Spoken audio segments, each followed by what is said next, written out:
آج تو جب ہمارے درمیان یہ بات بیان ہوتی ہے نا کہ قبر میں ہم حضور کی زیارت کریں گے، میری قوم نعرے لگاتی ہے، عاشقوں کا کلیجہ منہ کو آتا تھا یار کہ قبر میں حضور کی زیارت ہوگی، حضور کا سامنا ہم کیسے کریں گے؟ اتنے پاپ کرتے ہیں، حضور کا دل دکھاتے ہیں، حضور کو اذیت پہنچاتے ہیں۔ اگر حضور کا سامنا ہو گیا اتنے قریب سے، 2 گز زمین ہے، حضور کا اتنے قریب سے سامنا ہو گیا، اور حضور نے یہ فرمایا غدار عشق کا میرے دعویٰ کرتا تھا اور یہود و نصارہ کے طریقے پہ زندگی گزارتا تھا، اور منہ پھیر کر کے چلے گئے، بتاؤ کہاں جاؤ گے؟ کس کی بارگاہ میں مدد طلب کرو گے؟ کس کی کو دعائی دو گے؟ کس کو پکارو گے؟ سب نے صف محشر میں للکار دیا ہم کو، اے بے کسوں کے آقا اب تیری دعائی ہے۔ ارے عاشقوں کی طبیعت تو یہ تھی کہ پیر نصیر الدین نصیر کہتے ہیں شرم اسیاں سے نہیں سامنے جایا جاتا، یہ بھی کیا کم ہے تیرے شہر میں آئے ہوئے۔ سرکار غوث پاک جب پہلی مرتبہ حضور کے روضے پر گئے تو غوث پاک رضی اللہ تعالیٰ 1 سیکنڈ بھی کھڑے نہ رہے، اور وہاں سے یہ کہتے ہوئے نکل پڑے اللہ ان کے صدقے میری مغفرت فرما۔ کسی نے کہا عبد القادر جیلانی آپ کھڑے نہیں رہتے؟ فرمایا شرم آتی ہے کیا منہ لے کر کھڑا رہوں؟ جس نے 40 سال تک کے عشاء کے وضو سے فجر کی نماز پڑھی، وہ کہتے کیا منہ لے کر کھڑا رہوں؟ اور ہم قبر میں زیارت کی بات سن کر نعرے لگنے بھی چاہیے، لیکن یہ احساس تو ہو ہم نے کیا کیا ان کی خوشی کا کام، وہ کون سا جرم ہے، وہ کون سا گناہ ہے، وہ کون سا پاپ ہے جو ہماری زندگیوں کے اندر موجود ہے۔ مسلمانوں اگر آپ برا نہیں مانے، کتا ہم سے بازی لے گیا، کم سے کم وہ کتا ہو کر اس نے کبھی اپنے کسی عمل سے نبی کا دل نہ دکھایا۔ ہم نے تو صبح گناہ کر کے نبی کا دل دکھایا، شام گناہ کر کے نبی کا دل دکھایا۔ مسلمانوں ہم سے زیادہ بے غیرت کون ہوگا کہ ہم نے سحری کرنے کے بعد کہا ابھی تو فجر کو بہت ٹائم ہے، اور سو گئے، رمضان شریف میں بھی فجر کی نماز چھوڑ دی، تھکن کا بہانہ لے کر بستر میں ظہر گنوا دی، اور عصر کے آخری وقت میں اٹھے اور کہنے لگے کہ افطار کی تیاری کرو کب اذان ہوگی۔ یہ اپنی دن اور اپنی راتیں ہیں، ہائے کیسی غفلت ہے، کس بلا کی میں سے ہے سرشار ہم، دن ڈھلا ہوتے نہیں ہوشیار ہم۔ ثعلبہ کہتے ہیں عمر کیا میرے محبوب کو میرے گناہ کی خبر ہو گئی؟ فاروق اعظم نے کہا مجھے کچھ نہیں پتا، حضور نے تمہیں بلایا۔ پورا وجود کانپنے لگا، نہیں عمر حضور نے بلایا ہے تو میں انکار نہیں کر سکتا، ضرور آؤں گا، لیکن میں حضور کا سامنا نہیں کر سکتا، حضور سے آنکھیں ملانے کے قابل نہیں ہوں، حضور کی بارگاہ میں کھڑے رہنے کے قابل نہیں ہوں، میں اس وقت آؤں گا، مجھے انتظار کرو لے کر کے، جب حضور نماز میں ہوں گے تو مجھے لے کے چلنا تاکہ حضور مجھے نہ دیکھے اور میں حضور کو نہ دیکھ سکوں۔ فاروق اعظم نے کہا بہت اچھا۔ فجر کا انتظار ہوا، فجر کا وقت شروع ہوا، پھر مسجد میں آئے، اس وقت پہنچے جب حضور نماز پڑھا رہے تھے۔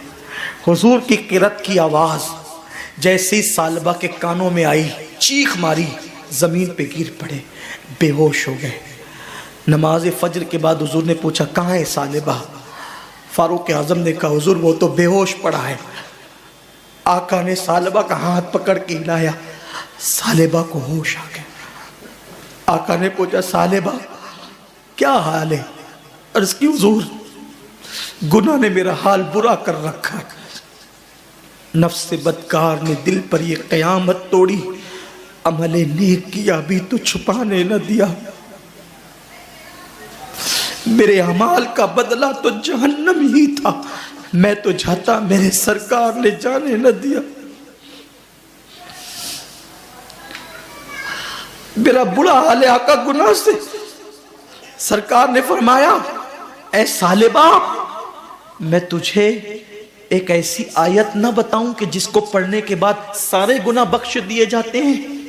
ایسی آیت نہ بتاؤں؟ ثعلبہ نے کہا حضور بتائیں۔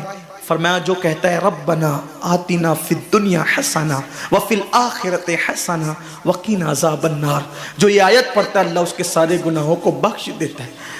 ثعلبہ نے کہا مگر آقا میرا گناہ بہت بڑا ہے۔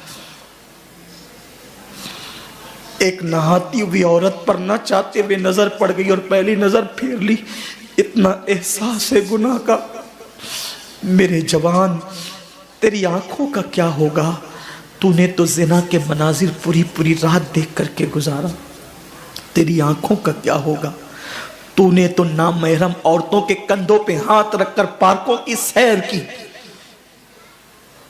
تو نے تو فون پر لمبی گفتگو کر کے لڑکیوں کو زنا کی دعوت دی۔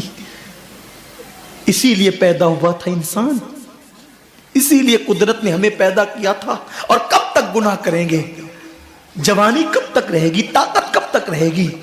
جیسے ہی ثعلبہ نے یہ بات کہی نا آقا مگر میرا گناہ بہت بڑا ہے، آقا نے کہا ثعلبہ تیرا گناہ بڑا نہیں، اللہ کا کلام بڑا ہے۔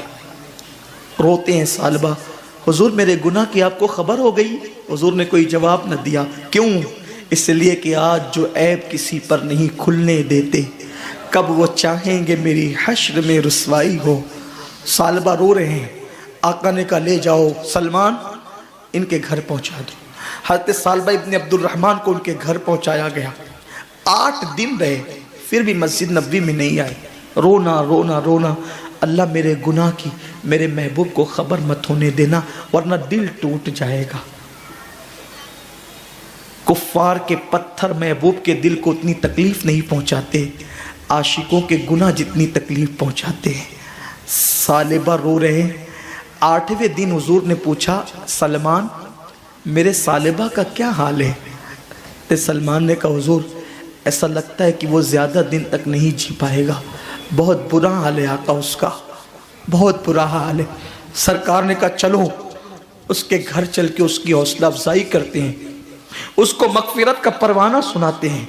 سرکار ثعلبہ کے گھر گئے، کریم آقا نے سرے بالی انہیں رحمت کی ادا لائی ہے، حال بگڑا ہے تو بیمار کی بن آئی ہے۔ حضور جا کر ان کے بستر پہ بیٹھ گئے، ثعلبہ رو رہے تھے۔ حضور نے ان کا سر اٹھایا اور سر اٹھا کر کے اپنے زانوں پہ رکھا اور ان کے سر پہ ہاتھ پھیرنے لگے۔ کیا مقدر کا سکندر تھا جس کو زانوے رسول ملا، حضور کے ہاتھ۔ ارے ہمیں تو حضور کے نالین کے ذرے مل جائیں تو اپنے مقدر کی معراج ہو جائے، بلکہ نالین سر پہ رکھنے کو ملے تو ہم فخر سے کہیں جو سر پہ رکھنے کو مل جائے۔ نالے پاکے حضور تو پھر کہیں گے کہ ہاں تاجدار ہم بھی ہے۔ لیکن عشق کتنا غیرت مند ہوتا ہے، عاشق کتنا غیرت مند ہوتا ہے۔ جب حضور نے ثعلبہ کے سر پہ ہاتھ پھیرنا شروع کیا اپنی گود میں سر رکھ کر، تو ثعلبہ نے گردن کھینچ کر گودی سے اپنے سر کو زمین پہ گرا لیا۔ یہ منظر صحابہ بھی دیکھ رہے تھے، حضور نے بھی اس منظر کو ملاحظہ کیا اور کریم آقا نے کرم کرتے ہوئے فرمایا ثعلبہ تو نے میری گود سے اپنا سر کیوں کھینچ لیا؟ تو ثعلبہ کہتے ہیں آقا اس سر کی آنکھوں نے اتنے پاپ کر لیے ہیں کہ اب یہ گناہ آلود سر آپ کی گود میں رہنے کے قابل نہیں، آپ کی گود میں رہنے کے قابل یہ سر نہیں ہے آقا، اتنے پاپ اس سر نے کیے ہیں۔ حضور نے کرم فرمایا، پھر سر اٹھا کر اپنی گود میں رکھا، پھر سر گرا لیا۔ تیسری مرتبہ سر حضور نے اٹھایا، جبریل آ کے اللہ آپ کو سلام کہتا ہے، اور اللہ کو ثعلبہ کی یہ ادا اور اس کی ندامت اور ناکردہ جرم کا احساس اتنا پسند آ گیا ہے کہ اللہ فرماتا ہے اگر یہ سارے انسانوں کے برابر پاپ لے کر آئے پھر بھی اس نے اتنی شرمندگی اور احساس اور ندامت کا اظہار کیا ہے کہ اگر سارے انسانوں کے جرائم بھی یہ لے کر آئے گا تو بھی اللہ اس کو بخش دے گا۔ اس کے احساس کو دیکھ کر، اس کی ندامت کو دیکھ کر، اس کی شرمندگی کو دیکھ کر حبیب ثعلبہ کو خوشخبری دے دیجئے۔ حضور نے صحابہ کو بتایا، صحابہ مچل گئے۔ اب بھی ثعلبہ اٹھیں گے، طاقتور ہو جائیں گے، قوت والے ہو جائیں گے، پھر حضور کی خدمت میں آئیں گے، پھر محفلوں کی زینت بنیں گے، پھر وہی دوڑ بھاگ ہوگی، پھر وہی نبی کی خدمت ہوگی۔ حضور نے کہا ثعلبہ دیکھ تیرے لیے کیا پیغام بھیجا میرے اللہ نے۔ میرے اللہ نے تیرے لیے دیکھ کیا پیغام بھیجا ہے۔ ثعلبہ نے کہا کیا پیغام بھیجا ہے؟ کہا اللہ فرماتا ہے کہ ثعلبہ نے اتنا ندامت کا اظہار کیا اور اتنے ناکردہ جرم کا احساس کا اظہار کیا کہ اگر یہ سارے انسانوں کے برابر پاپ لے کر آئے تو بھی اللہ اس کو بخش دے گا۔ ثعلبہ نے یہ سنا، کھڑے ہونے کی بجائے ایک چیخ ماری، میں نے کیا کیا؟ پاپ اور اس نے کیا کیا؟ کرم۔ اس احساس میں پھر چیخ ماری اور زمین پہ ٹھنڈے ہو گئے۔ اب ہاتھ ہلایا گیا، ثعلبہ اٹھتے نہیں۔ سرکار سے عرض کی حضور ثعلبہ کی تو روح نکل گئی۔ آقا فرماتے ٹھیک ہے، اس کو غسل دو، کفن پہناؤ، اس کے جنازے میں میں خود آؤں گا۔ کیا مقدر ہے ان کے یاروں کے، جنازے پہ ان کا نام لے لیا جائے تو میت کی مغفرت ہو جاتی ہے۔ جس کے جنازے میں جانے عبادت خود آتا ہو، جس کے جنازے میں جانے ایمان خود آتا ہو، اس جنازے کی شان کیا ہوگی۔ لیکن گناہ کا احساس انسان کو کتنا بلند کر دیتا ہے۔ جب حضور ثعلبہ کے جنازے میں آئے، راوی بیان کرتے ہیں اللہ کے رسول وہ جنازے میں چلتے تھے تو یوں انگلیاں رکھ کر ایسے، پورا پنجہ نہیں رکھا حضور نے زمین پہ۔ اے گناہ کرنے والوں آؤ، ہم سب گنہگار ہیں، احساس گناہ اپنے اندر پیدا کر لو، کتنے مکرم، کتنے مقرب اور کتنے محترم ہو جاؤ گے۔ اللہ کے حبیب نے اس جنازے میں شرکت کی لیکن زمین پہ پیر نہیں رکھا، تلوے نہیں رکھے۔ میرے آقا صلی اللہ علیہ وسلم نے انگلیاں رکھی اور انگلیاں رکھ کر حضور احتیاط سے چلتے تھے۔ کسی دیکھنے والے نے عرض کی میرے ماں باپ آپ پہ قربان، حضور پہلی مرتبہ اس احتیاط سے انگلیاں رکھ کر چلتے دیکھ رہے ہیں۔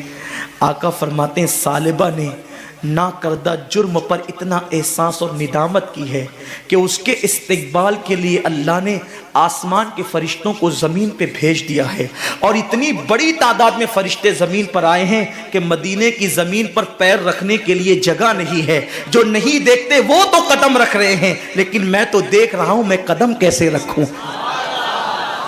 کتنا مکرم ہوتا ہے احساس والا۔ آؤ رمضان شریف کی آمد سے پہلے احساس کر لو، گناہ کی کھیتی، گناہ کے کانٹے جو دل میں اگ آئے ہیں، رو دھو کر اس کو صاف کر لو۔ ام المومنین ماں عائشہ صدیقہ نے فرمایا میں نے نبی پاک سے سنا ان لوگوں کو بے حساب جنت میں داخل کیا جائے گا جو اپنے گناہوں پہ شرمندہ اور نادم ہو کر تنہائیوں میں روتے ہیں۔ اللہ مجھے آپ سب کو توفیق دے، ماہ رمضان شریف کا صحیح معنی میں استقبال کرنے کی توفیق عطا فرمائے۔ گفتگو کے درمیان اگر کوئی غلطی ہو گئی ہو اللہ مجھے معاف فرما دے۔ گزارش ہے اعتکاف کریں، جو اعتکاف کرتا ہے اسے 2 حج اور 2 عمرے کا ثواب ملتا ہے، اور ہو سکے تو سنی دعوت اسلامی کے اجتماعی اعتکاف میں شرکت کریں تاکہ دین بھی سیکھ سکیں، اور رمضان شریف کا ایک ایک سیکنڈ ضائع مت ہونے دینا۔ تلاوت کرنا، زیادہ جگنا، درود پڑھنا، استغفار کرنا، کلمہ طیبہ پڑھنا، جہنم سے پناہ مانگنا، جنت کا سوال کرنا۔ اللہ مجھے آپ سب کو وہ رمضان شریف عطا کرے جس میں عبادت کی قوت اور طاقت بھی ہو، خشوع و خضوع بھی ہو، نماز کی توفیق بھی ہو، واقعی روزہ رکھنے کا شعور بھی ہو۔ ایسا رمضان اللہ عطا کرے کہ یہی